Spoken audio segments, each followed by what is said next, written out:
Voilà, donc on a ici l'écriture d'une primitive qui est 1 sur sin cos, 1 sur sinus x plus cosinus x. Donc qu'est-ce que c'est? Bon, c'est tout simplement, on a une sinusoïde, à ça, on va rajouter une deuxième sinusoïde décalée de 90 degrés. Voilà. Et la somme va donner une sinusoïde un peu plus haute. Hein, parce que si vous faites la somme d'une valeur qui vaut autant, hein, je prends ici, je prends en un temps t donné, je vais faire ceci plus celui-là. Si je prends un temps ici, je vais faire celui-là plus celui-là. Si je suis ici, voilà, si je prends ici, j'ai bon, il y en a un qui est là et l'autre il est là-bas. Et donc, on comprend qu'à un moment donné, on aura une sinusoïde, hein, mais un peu plus grande, si vous voulez, un peu plus grande. Voilà, un peu plus grande. De combien elle sera plus grande par rapport à l'axe des x? Je vais appeler ça l'amplitude A. A. Et alors, elle aura un décalage par rapport à... elle aura un décalage. En d'autres termes, on rencontre ça en électronique. Hein. Bon, tout d'abord, ça c'est deux signaux trigonométriques, hein, un qui est sinus x, et l'autre qui est décalé, qui est sinus x moins pi demi moins x. Voilà. C'est un petit peu ça qu'on a. Hein. C'est ça, enfin c'est pas un petit peu ça, c'est vraiment ça qu'on a. Le cosinus c'est sinus pi demi moins x. Et l'autre c'est sinus x. Donc ils sont décalés, il y a des phasages. Le déphasage est de pi demi par rapport à l'autre. Là, les deux sinusoïdes, si je veux les comparer, il y en a une qui est faire une méthode par comparaison, je compare un oscilloscope, par exemple, si vous avez un signal électronique, mais vous allez voir qu'il y a un déphasage de pi demi en comparant les deux signaux. Bon, enfin bref. Ceci étant dit, ça veut dire que la somme de deux sinusoïdes ici vont donner un signal purement sinusoïdal ou cosinoïdal. Donc je peux avoir soit un sinus, soit un cosinus, peu importe. Bon, moi je prends celui-ci, je vais mettre un signal sinusoïdal. Bon, je prends celui-là. On va obtenir un signal sinusoïdal. Alors, pour ça, ça veut dire que j'aurai A fois le sinus de, bien sûr, le X plus phi, bien sûr, plus 2 capi. Voilà, ça sera vrai, tout sera vrai à 2 capi près avec K appartenant à Z. Hein. Donc je transforme la somme de deux signaux sinusoïdaux en un seul signal avec une amplitude, puisqu'en fait ils sont sommés et on peut comprendre que l'amplitude sera un peu plus grande, puisqu'on somme, ils sont décalés ensemble, donc ils seront.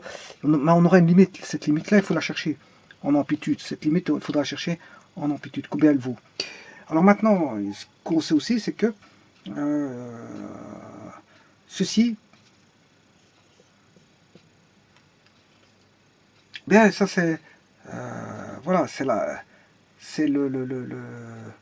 on aura l'angle par rapport au x. Le décalage de la nouvelle fonction qui est la somme de sinus plus cosinus sera décalé d'un angle phi. Elle sera décalée d'un angle phi. Bien sûr, et tout ça sera vrai à 2 capi près avec k appartenant aux entiers. Voilà. Bon, maintenant, on va rechercher, le tout c'est de rechercher l'amplitude et la phase. Comment faire pour rechercher l'amplitude et la phase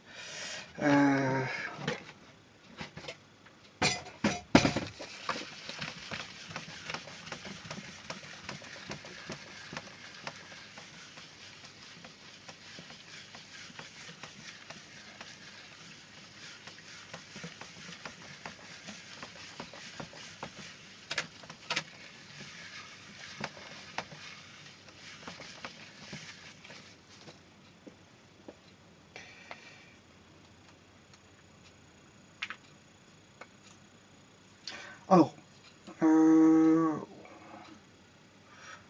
on va appliquer une formule, la suivante. On va appliquer sin A plus B. Voilà. Alors, sin A plus B, qu'est-ce que c'est? C'est, si on applique ceci, bien sûr, avec le A en amplitude, hein, on va appliquer ceci pour avoir sin A plus B fait sin A cos B plus sin B cos A. Mais si maintenant je traite le cosinus A moins B, c'est cos A cos B moins sin B sin A. Voilà, bon. Bah, ici on va traiter le sinus parce que voilà, je travaille en sinus. Donc je fais ceci et je vais utiliser ceci. Donc qu'est-ce qui est A, qu'est-ce qui est B? Ben,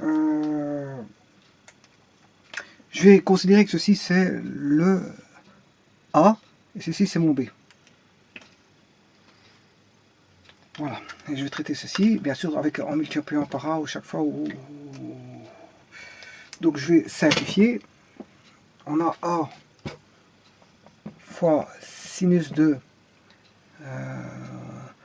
sin A sin X cosinus B, donc qui est phi plus 2k pi plus sin phi plus 2k pi cosinus x. Voilà. Ceci. Alors maintenant, je vais distribuer le A. Si il y a deux termes, hein, je vais multiplier par le premier terme ici, A.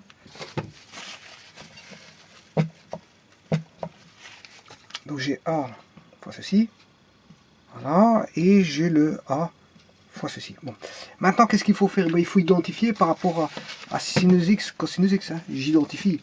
Si je fais une identification avec sinus x plus cosinus x. Bon, là j'ai bien sinus x. Voilà. Et ici, ben, j'ai bien le cosinus x. Non, je m'excuse. Le cosinus x, il est là. Et il est là.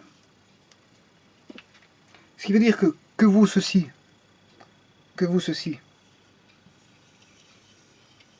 ceci vaut exactement 1. Voilà, donc A cosinus phi plus 2 pi vaut 1.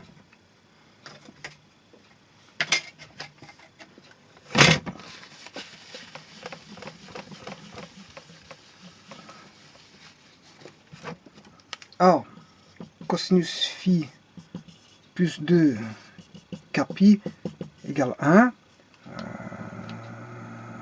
Et d'un autre côté, on a une deuxième équation qui est une fois cosinus x. Donc, qu'est-ce qui fait 1? Ben, qu'on a cosinus x ici. Ce qui fera 1, c'est A, voilà, A sinus phi plus 2 pi. Donc j'ai A sinus phi plus 2 pi. Bon, si je divise le sinus par cosinus, si je divise l'équation 1 par la deuxième équation, je me retrouve avec tangente phi plus 2 pi égale 1, ce qui veut dire qu'on a... bon, je vais rechercher pour k égale 0. Hein. Alors, pour k égale 0, ben, ça va faire tangente phi égale 1, ben, on va dire c'est valable pour phi égale 45 degrés. Voilà, ça fait 45 degrés. Donc le phi il vaut 45 degrés. On a trouvé le phi. Donc ce qui veut dire que là, j'ai la primitive de 1 sur A cosinus x, je m'excuse, sinus x plus phi plus 2 pi. Voilà, mais le phi il vaut 45 degrés. Ou pi sur 4, si vous travaillez en radian. C'est vrai qu'ici je suis en radian, hein, de pi. Bon, après je vais enlever ça de toute façon. J'ai mis des radians et des degrés. Bon, je vais l'enlever après. Alors maintenant, qu'est-ce qu'on cherche? On cherche le A. Mais maintenant qu'on connaît phi, on peut trouver le A. Parce qu'on sait bien que on a donc A sinus phi est égal à 1. sachant que maintenant je fais apparaître le A, tantôt je l'ai fait disparaître j'avais des équations, je les ai fait disparaître pour enlever le A, extraire une inconnue pour trouver, je veux dire, le phi. Maintenant, qu'est-ce qui se passe? Ben, j'ai besoin que d'une équation connaissant le phi, puisque le phi est connu maintenant. Le phi fait 45 degrés. Et le sinus de 45, ben, c'est racine de 2 sur 2. Ce qui veut dire que A est égal à 2 sur racine de 2. Si je multiplie par racine de 2 sur racine de 2, ce qui fait 2 racine 2 sur 2, ce qui fait racine 2. Ouais, voilà, le A est déterminé. Alors, le A est déterminé. Le A est déterminé. Donc il vaut racine de 2. Bon, et racine de 2, bien sûr, qui peut sortir du signe primitif. Voilà. Alors, on sait bien que c'est vrai pour 2 capis. Hein. On sait bien que la fonction là est égale à la fonction là à 2 capis près. C'est vrai. Bon, alors, je travaille uniquement avec ça. Voilà. Alors, ça, qu'est-ce que c'est? Ben, c'est tout bonnement que 1 sur racine 2 primitive de la coséquente de x plus 45 degrés. Voilà, dx. Ceci, c'est la coséquente de x plus 45. Donc, ce qui veut dire que pour la coséquente, ben, c'est moins ln de voir démonstration des coséquentes. Il y a 4 démonstrations qui ont été faites. Moins ln de la cotangente de x plus 45 degrés plus la coséquente de x plus 45 degrés. Voilà, plus constante. Voilà, et ça c'est la primitive de ceci. La primitive de ceci, elle est là.